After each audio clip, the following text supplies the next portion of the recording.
Bitch. Set the camera up. Oh, fuck. Alright. How's everybody doing? Oh, shit. Let me scoot up just a little bit. Fix the hat. If you didn't know, Catch Me in Pink, baby. That is a thing that Dixie's doing. Where basically we take pictures with homeowners, and every picture that we send in is $5 that Dixie donates to Breast Cancer Awareness Foundation or whatever. And yeah, so we got about 400 something people in the company. So you figure, I don't know, there's 6 installers, you know. So I mean, if we do one a day, that's $30 every day. So definitely check it out. If you're in town in Oak Auburn area, always hit me up, and we're more than welcome to take pictures. Send them in. That way, I like it when my company donates money. So I'm more than for it. With that being said, this is going to be startup procedures for a heat pump system. We could get into furnaces as well, a little later on. But right now, because we're in the South, don't know about everybody else, but because we're in the South, we're going to be doing heat pump specific. Okay, that's a big thing with today. A lot of people have issues with these, and a lot of our service techs believe that we don't know what we're doing. But this is just to kind of shed light. If anybody wants to jump in and give their input, I'm more than happy to do it. This video is going to be uploaded to YouTube, Crossface Boys as well. So like I said, if you have any kind of input, just give it a shout. I've been kind of away from my phone today, dealing with everything. We've been in the process of looking at houses to buy, so I've just been away from my phone. So if you send me any messages and I haven't responded yet, that's probably why. So anyway, when it comes to doing a heat pump startup, obviously you're going to cut the heat pump on. Alright, nowadays the new systems with the A2L, the fan immediately cuts on first. That's your kind of telltale sign if your unit's running correctly off the rip. Alright, you're up there in the attic, flip the breaker, put your disconnect in, whatever it may be. I know Train got the breakers on the unit, Carrier doesn't. So you plug that disconnect in, your fan's immediately going to start running. Depending on how high of a fan speed that is, tells you if you have an issue with the dissipation board or not. Okay, typically that fan speed will just go like, and after about 30 seconds it cuts off, maybe a little less. If it doesn't cut off and it's a very loud fan speed, that means there's a problem with the dissipation board. Maybe you had to change the horizontal right, whatever it may be. It's not having good connection when you plugged it in, whatever it may be. It could be a bad board, could be you just didn't plug it in correctly, whatever. So definitely start there. But like I said, this is startup. This isn't talking about failures. For startup, that fan speed cuts on, then it cuts off. Now you're gravy to go look at the thermostat. Hopefully whoever put the thermostat on already programmed it. If it's a T6 regular, you can just put the batteries in, program it, take the batteries out, put it on the wall, and then once it's on, change the time, everything like that. But I cut them on, or plug the batteries in, program it. I take the time delay off. Boston John and them's in here, give your input. I take the time delay off. I'm residential. All of our compressors have time delays on them. That's my personal input. A lot of people don't believe in taking the time delays off because no one wants to start the compressor like that, yada yada yada. It's going to take down on the time frame or the life expectancy of it. I don't believe that. I believe that the time delay is on the compressor anyway, so why would I have a 5-minute time delay and then also have a time delay on the compressor? That makes zero sense to me. If you're a service tech and you have input on that, give me a shout. Throw some likes down. I personally don't care. But if you have a reasonable explanation on why I should keep it on, even though there is a time delay on the compressor anyway, let me know. I'll assess it, and I might do it like that.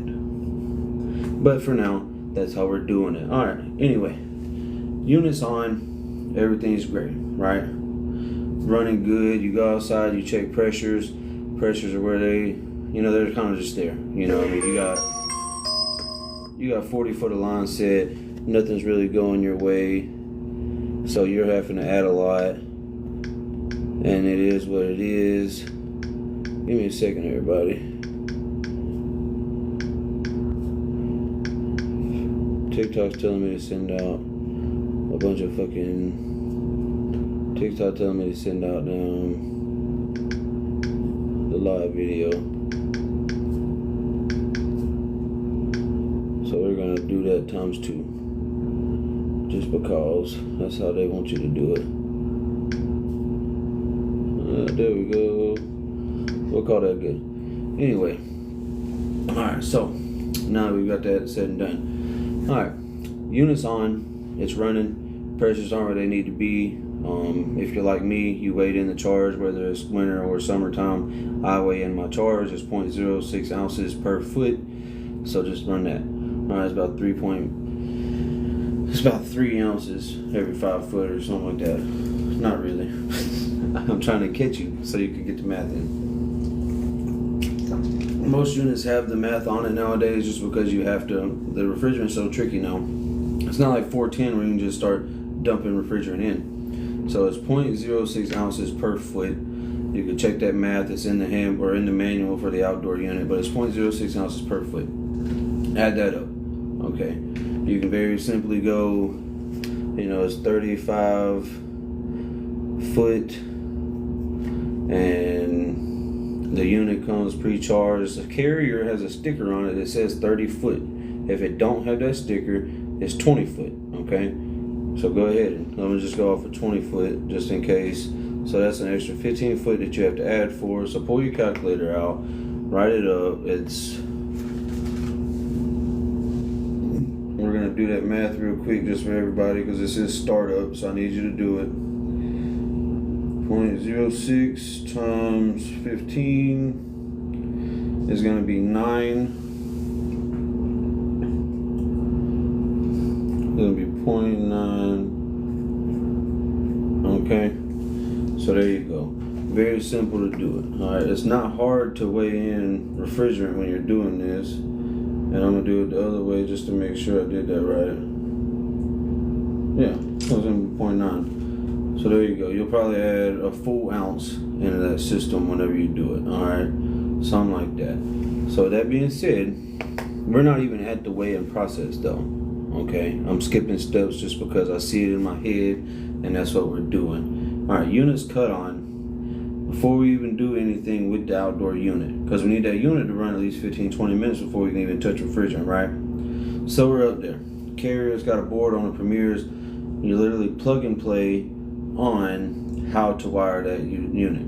It'll typically say AC heat pump size. You can switch it over. In the manual it tells you 24, 36, 48, whatever, because Carrier doesn't have a 42. So it'll be 48. You literally just grab the wire, put it on that for your outdoor. Your electric heat kit's the same way. Comfort, cool, efficiency, comfort, straight AC, plug and play. It's very simple, okay? You have the continuous fan. Very simple to do this while you're at that air handler. What you can go ahead and do, open up that SS1, dump some water in it. When I say some, I don't mean a little bit. I mean like put 3 or 4 bottles of water in that, all right? Go ahead and fully flood that line. That way you can go outside and make sure it's draining. If it's barely trickling, that means there's an issue, okay? Go ahead and fix that issue, because if it's barely doing it now, 2 weeks from now, you're gonna have an actual issue, and that's what we don't want. We don't want to flood ceilings, all right? Our biggest thing in this field, you can sit here and wiring a unit completely wrong, put it bad, just wire it completely wrong, blow a transformer, do whatever, and that'd be okay. But you get to flooding the ceiling, and that is where the issues arise. No one wants to go to a house, and now you're talking $15,000 worth of damage, depending on how bad of the ceiling. If you flooded it in the living room and it's all over their couch and everything like that, at Dixie, we're 100% satisfaction guarantee. So if I flood your ceiling and it leaks all over your couch and your coffee table, and it ruins your tablet, and it does this and it does that, I now have to, not me, but the company has to pay for all of that. If it gets on your floor and you don't notice it until the morning time, and that water's been sitting on your floor this entire time, it's going to mess that wood up. And now you got people who are like, hey man, I need new flooring. my carpet's destroyed, my ceiling's messed up. It's going to be more than just paint. So all of this is going to have to get looked at. So go ahead, dump 3-4 bottles of water in. Me personally, I have a 1 liter bottle that I dump in that drain, flush it completely. Another good way to do your drain is to pour it in the coil inside the pan.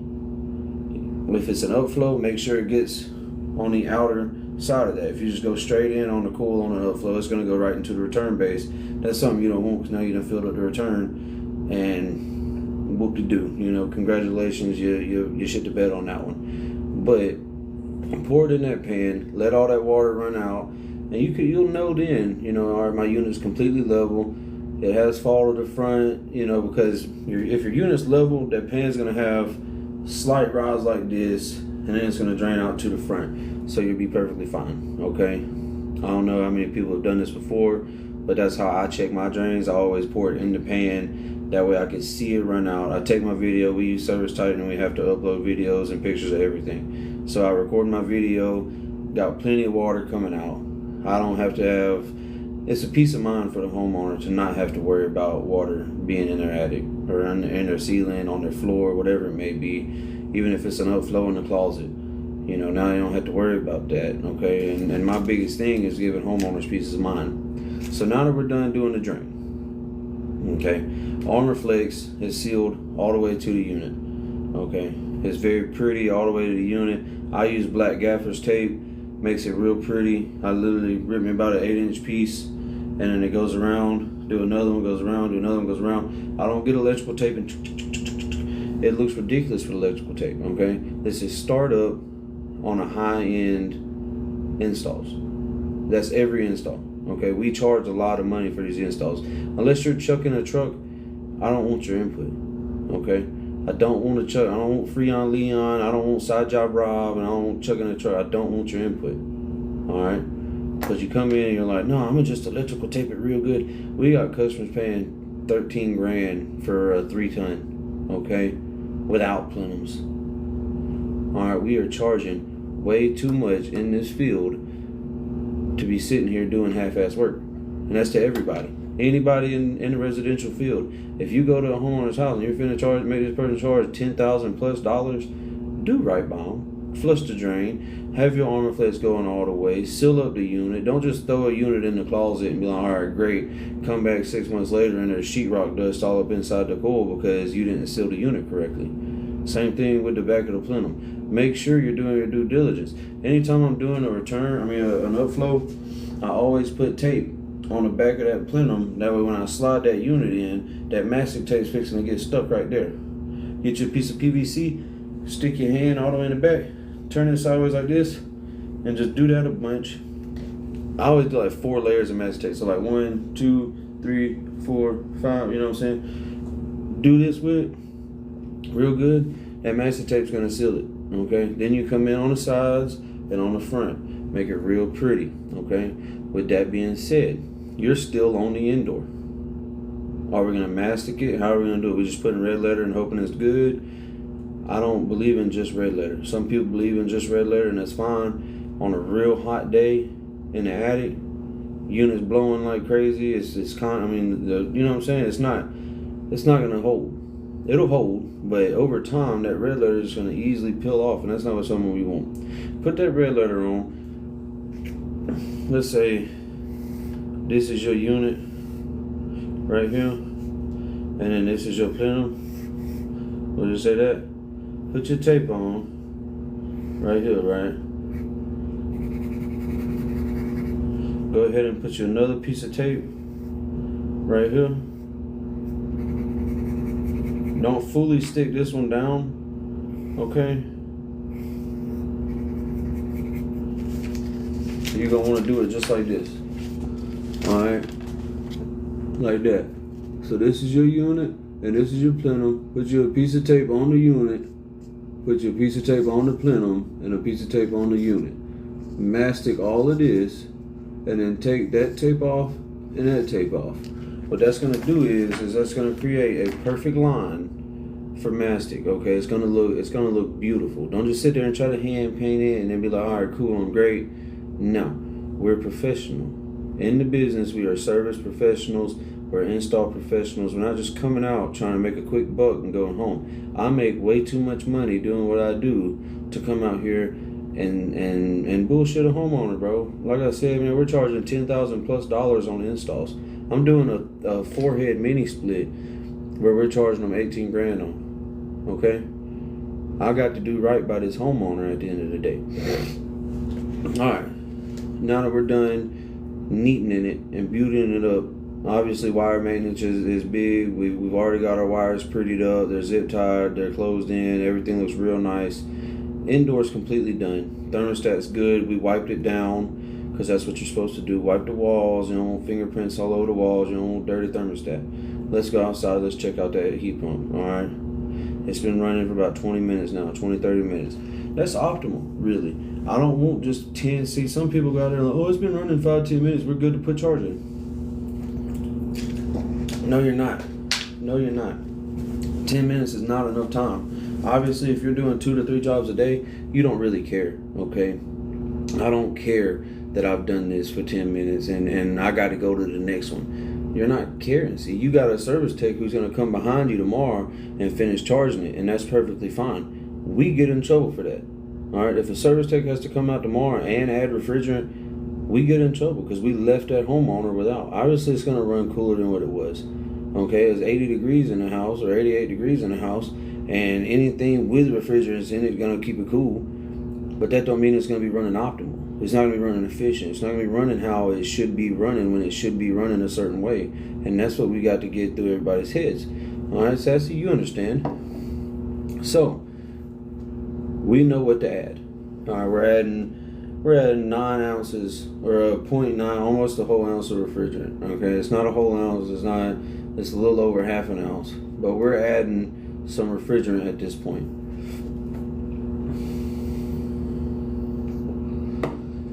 Get you a good scale. Don't just grab your bathroom scale. That's not going to work. Okay, it's not going to cut it. I got a field piece. It's very easy to use it. You cut it on, put the tank on, got a little tear button. Tear it out, do whatever. Flip the tank upside down. I don't care. Let's weigh in that refrigerant real quick. Obviously, don't just fucking mag dump it. Open up the suction or the refrigerant and the suction line and just mag dump 0.9 ounces. All right, that's not what we're here to do. Okay. We're here to do right by a homeowner, all right? We're not just mag dumping refrigerant because we're not going to overload that compressor, making it a hard time to struggle. You're going to mag dump that refrigerant. What's going to do, it's going to take a lot longer to do what you need to do, all right? Just because you dumped a bunch into it doesn't mean it's going to meter into that TXV like it's supposed to. You're going to clog, or you're not going to clog, but you're going to put a lot of strain on that compressor, and it's going to take it forever to get up to optimal temperatures. It could be, you could dump the 0.9 ounces into it, and then an hour later, it finally starts showing what you need to see. Thank you, Chucky. I appreciate that, man. Good to see you, man. So, with that being said, what you're going to do is meter it in. I do 5-second burst. 1, 2, 3, 4, 5. Close the refrigerant. Look in your sight glass. Make sure it all goes in. Close your suction. All right, at that point, you're still running great. Your liquid line is probably going to be somewhere around 90 degrees. Suction line's going to be somewhere around 60 degrees, and that's perfectly fine. Okay, it's going to continue to lower, though, as that refrigerant continues to go through that metering device, and everything's going to be great. All right. With that being said, it's been running about 30 minutes now. You've already dumped a bunch of water in your drain, so go and look at that drain. All right, check out that drain. If you need to, put a vacuum on it, suck it out. All right, you could very easily tell what needs to be sucked out and what don't. All right, if the drain is like constant dump, that's great. All right, if it's just oh, I hear you tonight, big dog. Drink for me. I don't drink, but drink for me, man. You know what I'm saying? Do it. Do what you can. I hear you. I told my cousin he needs to get one of them cracking things. He said he stopped drinking too, so I was like, well, I tried. It is what it is. I hear you, man. I hear you. I'll share it if I see it. I'll be open until 9 on this one. My college game day is Wednesday, so that's whenever I'll be able to bullshit a little more. But right now we're doing a startup on heat pumps, and then we'll go to furnaces right after, checking gases and all that. But you know how it is. See, if he still drank, I bet he'd be real cool. Max,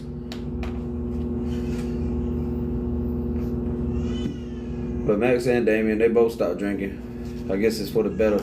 I reckon. I don't know. I stopped drinking. I ain't drinking. Shit, man. It's been way too long since I started drinking. Should I stay right by Southview? Yeah, I'm right by Southview. Damien stays off of Lee Road 35, way out in Beauregard. Yeah. You pass the middle school and then you turn down 35. And you there, so.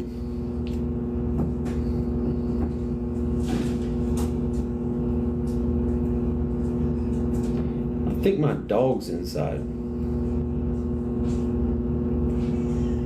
He shouldn't be inside right now. I was gonna let him in after. Quick extra. Yeah, I did too. I'm actually about as sober as it gets. I ain't done no pills. I ain't drank shit. I ain't smoked shit. I got heart problems, man. I can't do none of that no more. It is what it is. Can't do it. I have all kind of issues. My kidneys are fucked because back in high school I took all them pills. You know what I'm saying? It's just everything's rough. Everything's rough. You know? But anyway, back to it. Alright, you sucking out the drain outside because you want to make sure there ain't no, extra. I call it splooge. Okay, down in Alabama we call it splooge. I don't know what y'all call it, but it's splooge. Mwah. Love you, my boy. But we call it splooge. So you sucked all of it out. It's real nasty. It's dumping better. You know you did right by your homeowner. That's all that we really care about, is doing right by the homeowner. So once we're there, we're going to go back, check the refrigerant pressures. And right now, we're only worried about subcool, okay? Because we need to just get that temperature up to where it needs to be, all right? Because typically, most of them are going to say around 8 to 12. All right, a lot of carriers 8, a lot of them's 12, a lot of American Standards are 10s. I've seen them 6, 8, 10, whatever, you know what I'm saying? But right now, we're just worried about that subcool. All right, we're going to meter in the fan speeds in a minute, okay? Just give me a minute, and we'll meter all that in, all right? So, subcool is finally at where it's supposed to be, because we've done the 5 seconds about 2 or 3 times. That's about 0.9 ounces. So, we're there. Anyway, our pressures ain't right, though. They ain't right. They're like 106 over 260. Superheat's like a 3. That's not good. So, what we're going to do is we're going to go inside, and we're gonna check everything out. We go in, temperature inside is like 72. You got the thermostat crank all the way down to 60. It's not a hot day. All of these things are different variables that are gonna be messing with us, okay? Because it's cool in the house, off the rip, everything's gonna be a little bit lower than what it should be. All right, that liquid pressure is gonna be a little bit lower than typical just because it's very cold inside. It's raining a little bit outside, all right? Things aren't what they need to be already. It's not perfect weather, and that's something that's always got to be looked at, is that perfect weather. So, what we're going to do, though, because I don't like 106, that's a very low suction pressure. Let me let the damn dog in.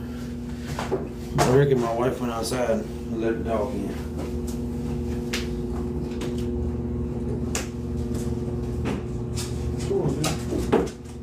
Do you have a spoon in your mouth, you shithead? Alright, anyway, I got the dog in. Come here, boy. Calm it down. Okay. I got my boss man. That's his name, Boss. Let me know what y'all got y'all dog's name. If he thinks he's a little bitty puppy, and he is. He's just he's a big old asshole though. You big old boy. Anyway. Alright. So what we're gonna do is we're gonna knock that fan speeds up. Okay? On there, on the Premier, on the basic, any unit, typically your fan speeds are gonna be, especially on the basic, they're gonna be on the blower itself. You're probably gonna see, you're probably gonna see a little prong on the back that's gonna be like 1, 2, 3, 4, and 5. Alright, you're doing too much. Oh shit, you're a bad idea. Bringing you inside. Anyway, you're gonna see 1, 2, 3, 4, and 5. 1, 2, and 3 on a basic carrier is gonna be your fan speeds. 4 and 5 are gonna be your electric heat. Alright, so check it out. On 1 is low, 2 is medium, 3 is high. Okay. With that being said, you're gonna grab that 2. You don't have to cut the unit off. All right. Everybody wants to. You're a fucking shithead. Everybody wants to grab that wire, pull it, or cut the unit off, grab it, pull it, plug it in. It takes too long for all of that. You want to get accurate readings immediately.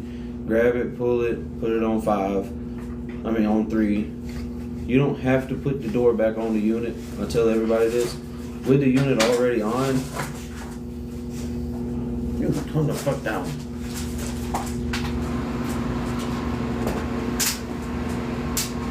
There. Calm down. Alright, on that unit, you can just put the door on it, and it's going to continue to pull air in, and it's going to keep the door on. Okay, at that point, you can either pull your phone out, check your pressures that way, or go outside and look at your gauges. I got NAVAC gauges, so I have the app on my phone. Very easy to just pull it out and check it that way. I have no issues doing that, but I want to see a lot more. Like, I want to see, like, the heat load that it's actually drawing. Okay, and a lot of times when it's cold inside, you're going to go, when it's cold inside, you're going to go outside, you're going to put your hand over it, and you're like, damn, man, that air is a little cold. You know, it's not hot. That's probably because it's cold inside. Just because it's pulling that heat out doesn't mean that it's pulling actual heat out, okay? It's going to have a low temperature inside, all right? So you're going to feel that coldness. Don't get worried. Don't think your unit's not running correctly, all right? At that point, our temperature should be, you know what I'm saying, on our line set, it should be around like 55, 57 degrees. You don't want it too low. A lot of people be like, oh, I want my temperature on my suction line to be about 40. This isn't R22, okay? This is 454, R32. You're not gonna see very cold suction line temperatures. And if you do, you have an actual issue, okay? You need to try something different. With that being said, I was talking to Todd Brannaman, and he said you need to check all different stuff. Okay, he gave me like a full list of everything. Some of the words I ain't even understand. All right, he's got a lot of very good videos on everything that you should check it out. All right, check him out. He's Todd Brannaman. He's on YouTube. Just go to Startup Procedures, and he's got way more in depth. I mean, bro's using like duct tints and stuff. Okay, I'm not here for all of that. I mean, I love the dude. He's a great guy, very knowledgeable. To the extent that I would love to just sit down with him for a month and just try to learn everything that I possibly could. But the reality of that is slim to none. Tell everybody, hey boss. Tell everybody, hey, don't try to bite me. Tell them, hey, say I love you guys. So anyway, all right. Your temperatures on your line set are looking good. You're about at 80, 85, 90, and you're about 55, 60 on that suction. But your pressures have still not done a whole lot. You're at about 130, I mean not 130, you're at about 115, superheat still about a 6, 7, and that's not good yet. Ideally you want your superheat, in my opinion, to be anywhere from 10 to 16. Okay, you could get by with an 8, but I'm going to be honest, I'd go back on you and be like, that's not correct. You know, your subcoolant's there. If your pressure is about 110, I guarantee your liquid line is going to be about 270, 280. And if it's cold inside, that might be fine. That might be. But your superheat is still not where it needs to be. Like I said, I want to see it anywhere from 10 to 16 degrees on a superheat. Okay, so what do? We go inside. All right, we got everything good. Handyman, New Jersey, cool. I'll send you an invite whenever I get done. But anyway, what you're gonna do at this point is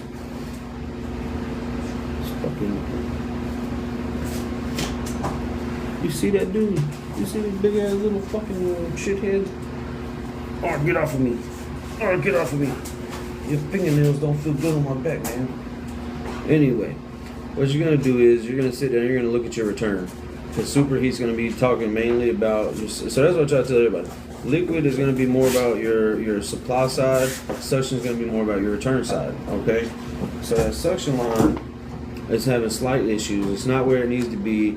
Your superheat's not where it needs to be. So we're going to be looking at predominant return. Okay, you're going to go and you're going to check out your return, and I mean as much as it being hard pipe exposed.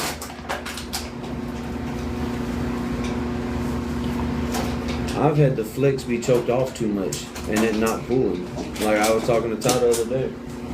Bro, chill the fuck out. Shut up.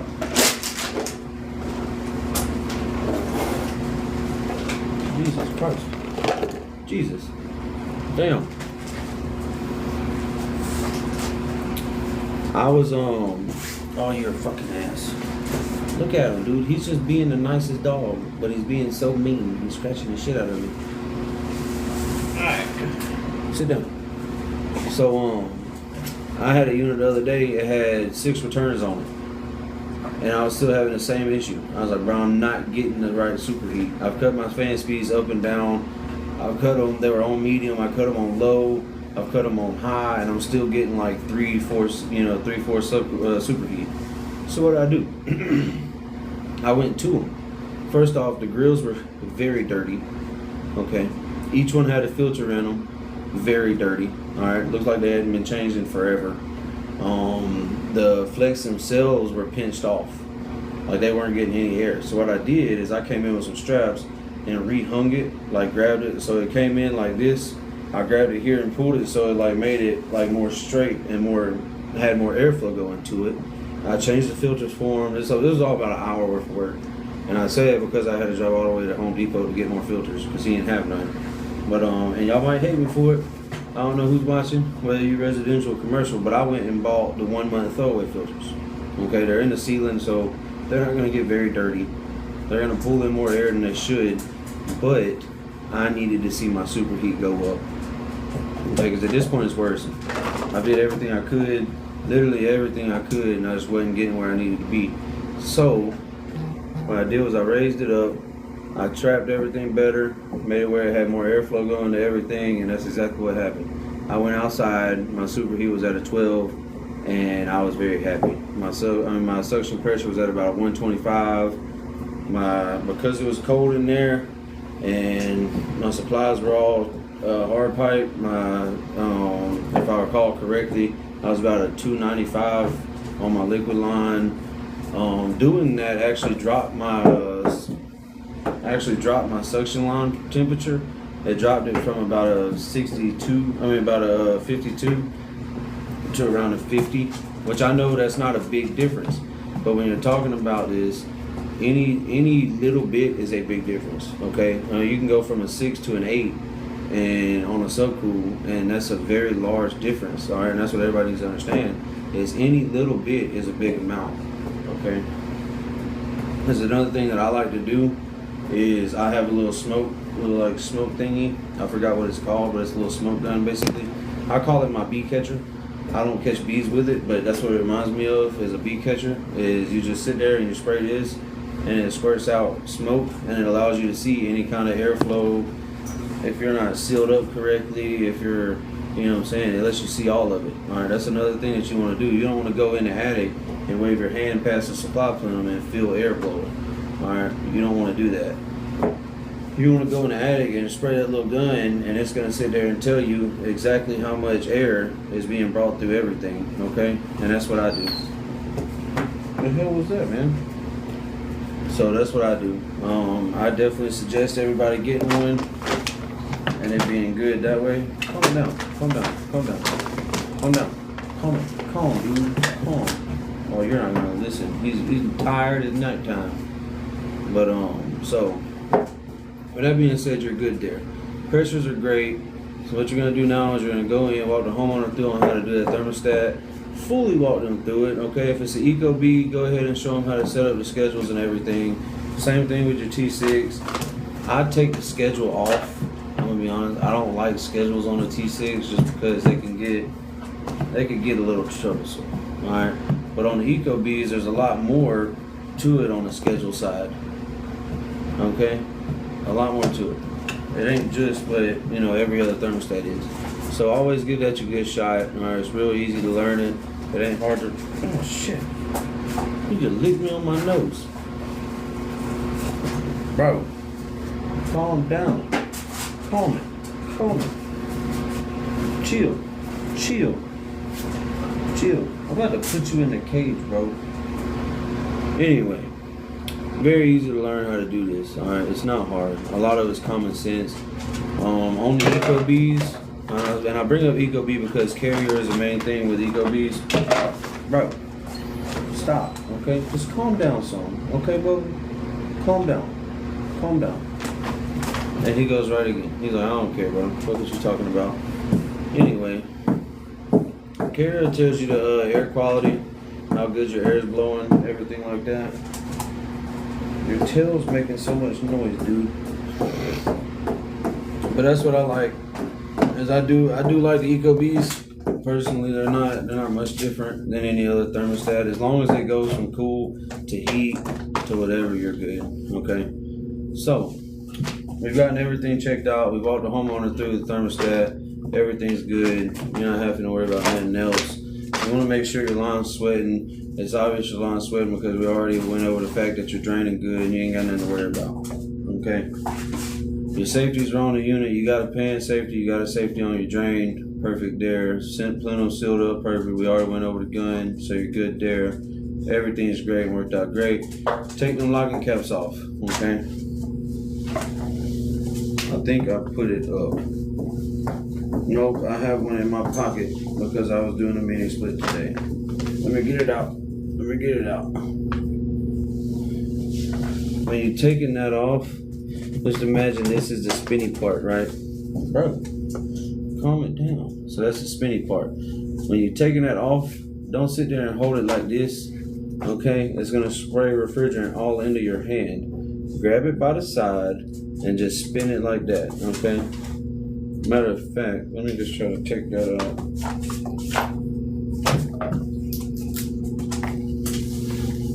Okay, so it's sitting on there like this. You're gonna take it off like this. Okay? What that's gonna do is blow all the extra refrigerant that way, and it's gonna save your fingers from ever burning. With that being said, if you change your seals like you're supposed to, you're not gonna have to worry about refrigerant blowing all over you. That's the honest truth. Close your valve on the gauges, like not like on the gauges, but on the hose. Close the valve off and spin it one time, and it's not gonna blow refrigerant everywhere. Bro, calm the fuck down. Just chill out. You know, like you bit me, bro. He's eating his bowl. What a douche. Say hey. Say hello, everybody. Anyway, so yeah, change your seals. All right, I change mine once every 2-3 months. All right, and I'm gonna be honest. That's strictly because you're putting them gauges on. You want to make sure the hoses are super tight because you want a good vacuum. Everything's great. So that's how I do it. Now, since we've done with startup, you're gonna put them locking caps on. Take pictures of them, upload them to Service Titan. All right. With that being said, let's get on pulling a vacuum, a deep vacuum. I'm not talking about no 300 or 500. I'm talking about deep vacuums. Okay, you got your vacuum, or you got your unit. Oh God, you got your unit right here. Okay, you got your liquid line and you got your suction line. All right, suction line is gonna be more bold. Okay, what you're gonna do is you got one line there and one line there. Your vacuum, I use Milwaukee. Okay, I use the M18 vacuum. So I'm gonna just, don't laugh at my drawing, or do. I honestly don't care. You got your little T on top, just like that. Okay, that's how it goes. This is going to be 1/4 to 3/8. Okay, this is just going to be a 1/4 inch hose. I use a straighter remover on both. All right, and it's cool because I have a micron gauge, which is why I use that predominantly. Oh shit! But I got my micron gauge on it.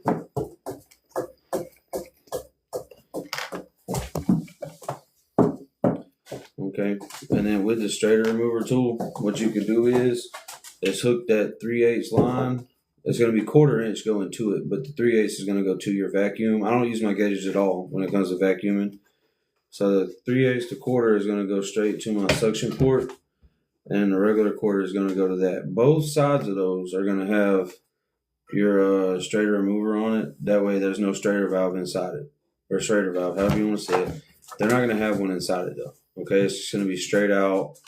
You know, you're pulling directly from it. I promise you, if you do it this way, you're going to have a complete vacuum pull. It's not the best drawing, okay? It's not. Check it out, though. The 1/4 to 3/8 is going to go to your micron gauge on your suction line, and then your 1/4 is going to go to your liquid line, okay? That's going to pull you a vacuum. It's going to get down to 300 in about 5 minutes. It's going to get down to 150 in about 10 minutes, okay? I'll pull mine all the way down to about 100 microns. All right, I did one the other day. I shit you not. I got a picture of it. Hold on. Where is it at? Let me get to it. It is right here. This was 5 minutes into it. All right, 5 minutes into the vacuum. Okay, and I was at 176. Okay, 5 minutes into the vacuum and I was down to 176. Doing it like this, no gauges at all, just from the vacuum straight to a micron gauge on a suction line with a strainer remover tool, and then straight to the liquid line on a 1/4 inch. Now it's 1/4 inch to 3/8. It's a big black hose, 1/4 inch on the unit or on the back of the micron gauge or on the back of the strainer valve, because your strainer valve remover tool is going to have a micron port coming off the side. But it's straight from that to the vacuum pump on 3/8. It's going to pull your vacuum down, I guarantee you, super low record time. All right, it's going to get your changeouts done a lot quicker than what you're used to. All right, a lot of people, man, I've known a lot of people who are pulling vacuums for 30, 45 minutes, and they're like, man, I've just got to 400, man. It's going to take forever. What can I do to make it? You know what? I'm going to just release it anyway. That's not ideal. Okay, EPA says under 500. All right, but we're pulling deep vacuums on these systems. Now, I know a lot of people that have said they don't believe in pulling deep vacuums just because back in the R22 days, the R12 days, R500, all of that, they weren't pulling vacuums on systems like this. Okay, what they were doing is they were pulling the vacuums down, they were releasing it, and now you look at it, and those same systems are still running today. I ran into an R22 unit, 1985. Okay, unit is still running like a champ. Pressure still looks great, and that is because they get a bottom barrel clean out once a year. Someone goes out there and cleans it out, takes the whole unit apart outside, sprays everything down real good, no chemicals, just straight water hose, sprays it out real good inside and out, vacuums out the inside. They do a full cold clean. Everything's great. All right. They don't make them like they used to. I guarantee these 454 and these R32 systems, 8 years from now, they're going to start getting replaced. I'm telling you what I know. All right, give me input, because I mean, this is little shithead just broke a hanger. Now he's trying to eat it. Look at him, bro. Little shithead, bro. Labs fuck up the most shit, I swear. Anyway. Alright. So we're done with that. Alright. That's the best way to pull a vacuum. We're on to a furnace. Furnace startup procedures are the exact same other than checking gas. Calm it down, dude. Calm. Okay? Calm. Sit down. Sit. Okay? You want a bacon treat, bro? Go sit. Sit down. Whew. I forgot about the bacon treats. I should have been brought those out. Clutch for the win on the bacon treats. Okay. Furnaces are the exact same way, really, when it comes to startups. What you're just going to do different on these is you're going to check your gas. All right, that's about it. when it comes to furnaces. Check your gas. When it comes to your B vent, you're gonna want to sit there and 3 screws at the unit. Okay, there's that little throat piece that you slide in. You're gonna do 1, 2, and 3. Code is 3 in a lot of cities or a lot of counties. You're gonna want to do 3 screws. That's not 3 screws all the way through. Not 3, 6, 9, 12. No, it's 3 here. Everything else is tape. I mean, not tape. Oh God, I'm so sorry. I just said tape on B vent, and that is not okay. Everything else is just strapped. All right, you're gonna get some metal wire, hanging strap, whatever you got, and strap it. All right, you got to be at least 1 inch away from everything. Okay, it can't touch PVC, can't touch a copper, can't touch wood, can't touch the wood outside, can't touch nothing. Okay, it's got to be 1 inch away from everything on all sides. It can't be 1 inch right here and then touching on the other side. Okay, it's got to be 1 inch all the way around, regardless of what you think, what your mama thinks, what your grandmama thinks. All right, it's just not what it flies. It's not. So on that gas line, though, there's a little valve, says on off, switch to on, check everything, bubbles, leak detector, whatever you got. Personally, I check all my gas with a lighter. Okay, that's what I do. It's what I've always done. Easiest way to check a gas leak is with a lighter. All it's gonna do is blow gas out. It's not sucking air in, it's blowing gas out. So that's where you know you have an actual issue. Is if you check it with a lighter and then you get a little bitty flame, obviously blow it out. You could grab it with your hand and that would be fine too. Okay, you ain't gotta sit there and worry about everything in the world. As long as you check that gas, you're good. Obviously the safer route is with bubbles. That's the safer route, is with bubbles. I'm not gonna hate on nobody for checking it with a lighter though, because that's what I do. Why would I hate on someone for doing something I do? Okay, that's just how we do things. Other than that, is there any questions at all? Okay, starter is very easy. It's not hard if you do your due diligence. If you just go in there and you try to cut it on real quick, you're gonna have actual issues.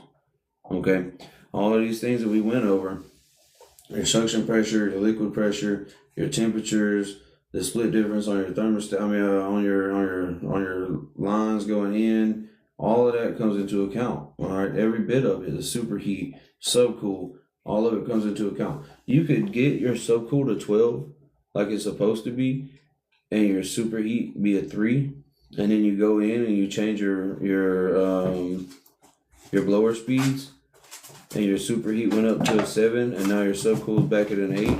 Okay, and you check your static pressure. All right, your static pressure's already been checked, but guess what?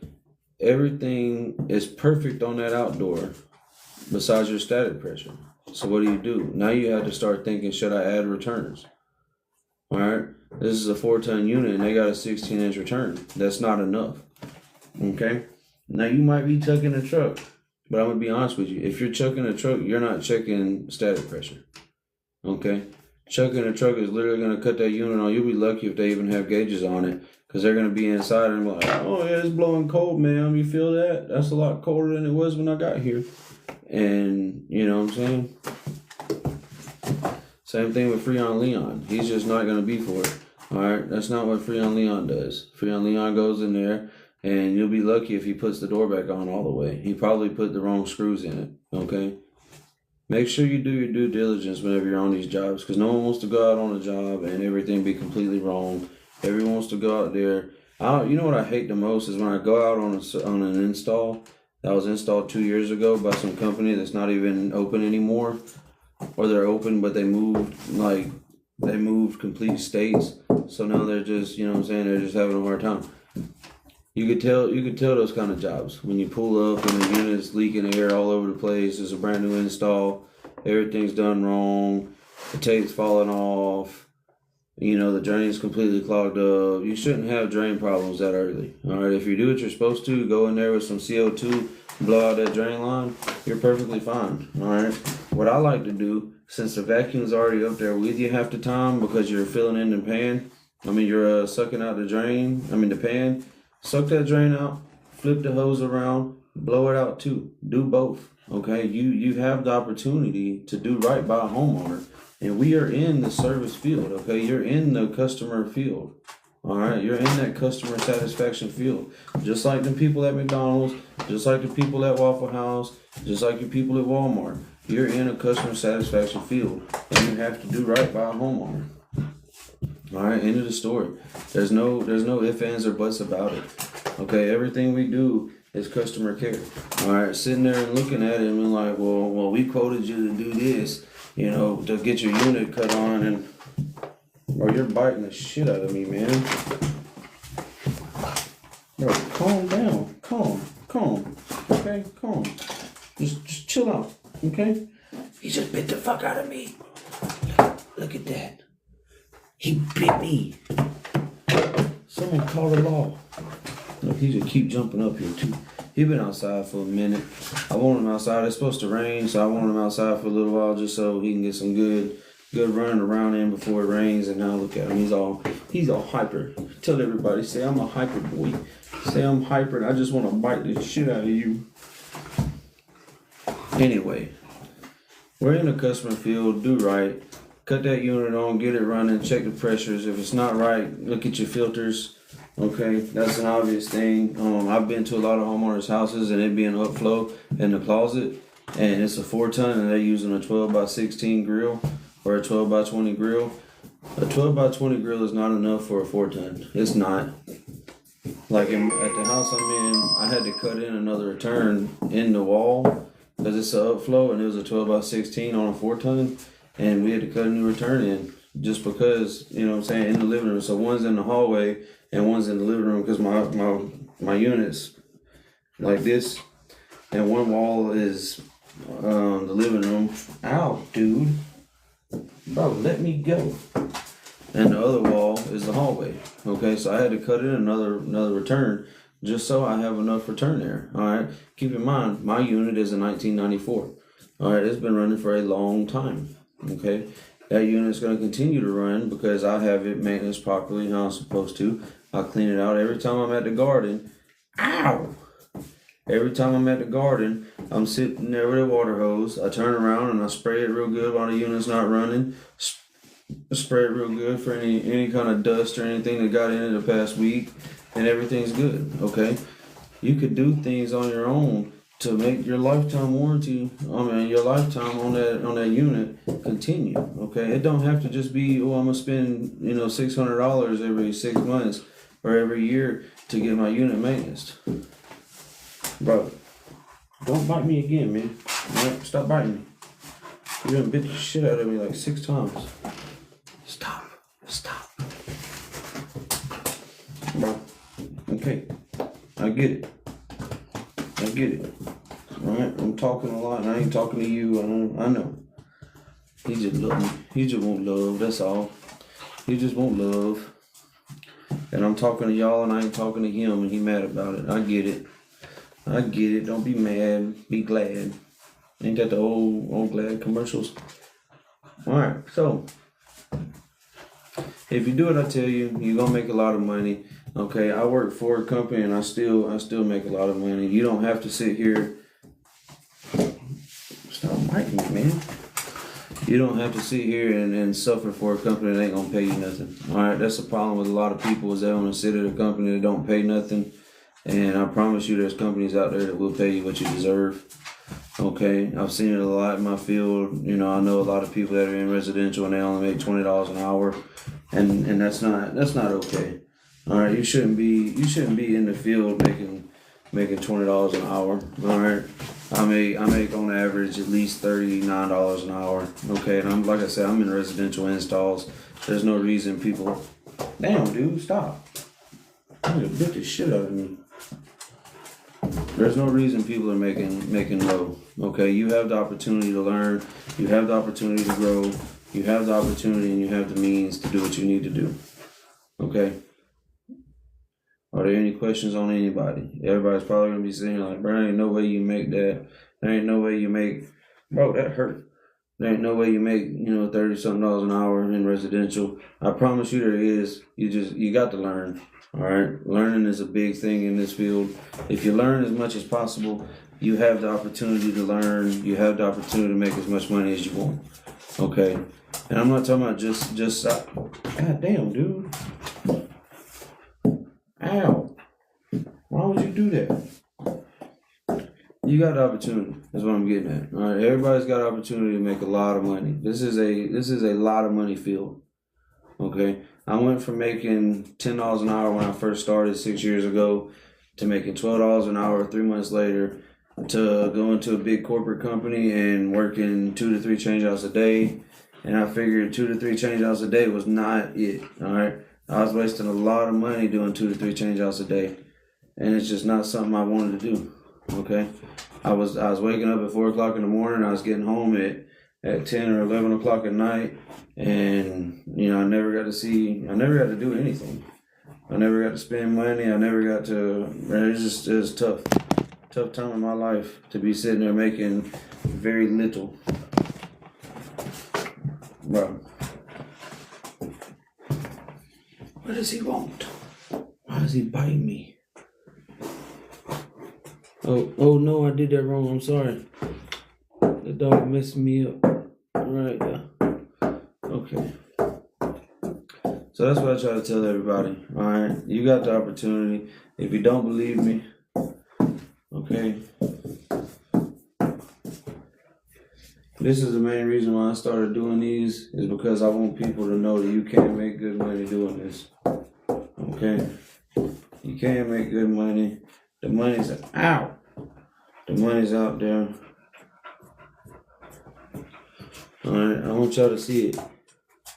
For a week's worth of time, right there.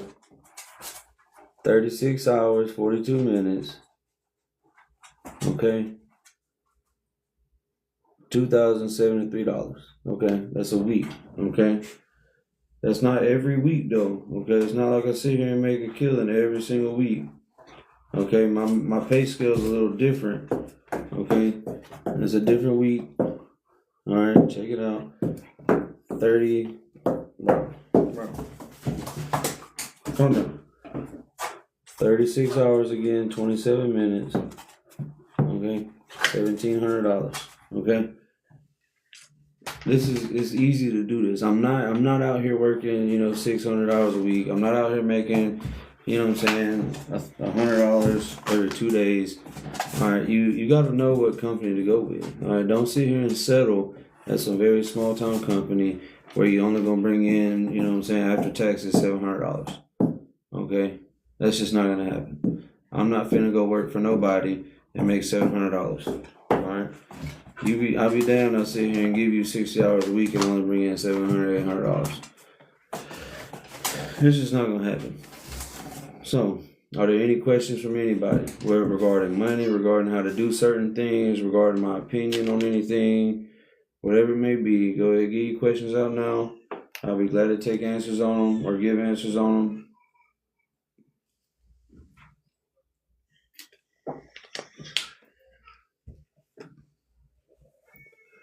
All right, we ain't got no questions, so I'm gonna call it a day. I appreciate everybody in their time. Boss appreciates it as well. I hope everybody has a good day. Until next time on Wednesday, we will be doing Wednesday's gonna be football. Hey bro, leave my wire alone. This dude tried to bite my wire. But Wednesday we're gonna be talking football, top 25, who you should bet on, everything like that. So make sure you watch it. We did great last week. We're going to do great again this week. I'll give you your prize picks. I'll give you whatever you want. It's going to be all football Wednesday night at 8 o'clock. All right, y'all tune in. Much love. Peace.